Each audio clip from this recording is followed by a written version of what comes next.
So now we're going to look at how to defend the knee cut pass from the headquarters position. So firstly, there's going to be two main kinds of knee cuts. Okay, the grips will vary, but the style of the entry will pretty much be the same.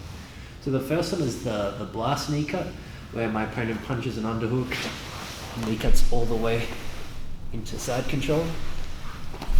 The other one is where he's going to sit me up, so he's going to take my shoulders off the mat and pivot me to the other side for the knee cut. He can either take a collar sleeve or collar pan. Sometimes he might punch the underhook with this one as well.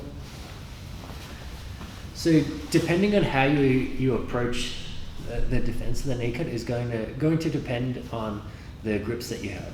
So how I defend the knee cut with collar ankle is going to be quite different to how I defend it without the ankle grip. So looking at the ankle grip one of the first defenses we want to do is we want to start to frame the shoulders as our opponent starts to cut towards the far side. Now take note of my knee positioning here. I'm kind of letting my knee get opened. The one thing that's quite obvious that people will try to do from here is they'll think, okay, if he wants to open my knee to the right, I'm going to keep my knee to the left. So in theory, this does block the knee cut. No one can really knee cut when you point your knee this way. But now I'm putting myself in a really good spot to get hip smashed. So this is not something we would recommend you do. So as Loki starts to knee cut, I want to make sure I frame both shoulders. The main reason why, if I just frame the cross shoulder, the far shoulder, I'm not actually addressing this shoulder here, okay, the shoulder closest to me. So the other thing we want to make sure we do is maintain this frame on the shoulder as our opponent goes into the knee cut. As well, we're trying to make sure that we get our outside leg back inside. So it can either be a high knee shield or even a half lasso.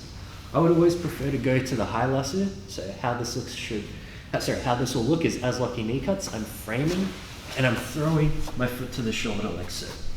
Okay, straight away, I'm trying to push him away with my foot so that I can recover my inside De La Riva hook, or best case scenario, recover my initially trapped leg.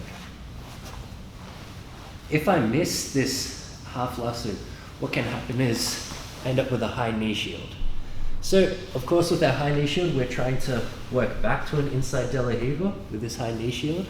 But if I can't recover my bottom leg, I'm going to have to start to use my bottom leg inversion.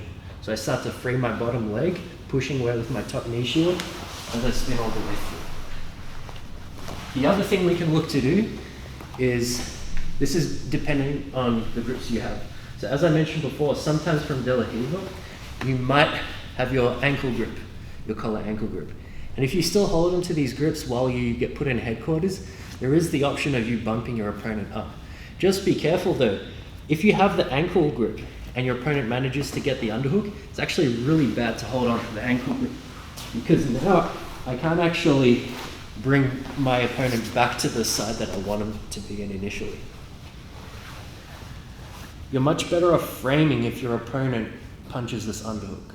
Okay? The other thing we can do is we can keep our knee really tight to our chest here, so it's really hard for our opponent to take the underhook because we're covering the space. And what we can start to do is try and off balance and recover our trapped leg. So in summary, always make sure you're framing both shoulders, keeping this knee tight to the chest so that they can't expose the underhook.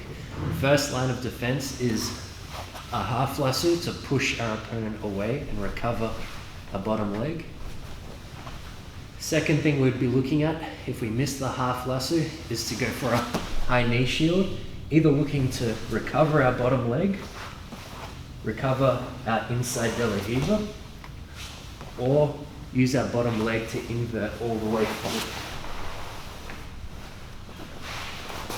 If we happen to have an ankle grip, we can use that to off-balance our opponent to recover our trapped leg, making sure that we're not giving them the underhook when we do this.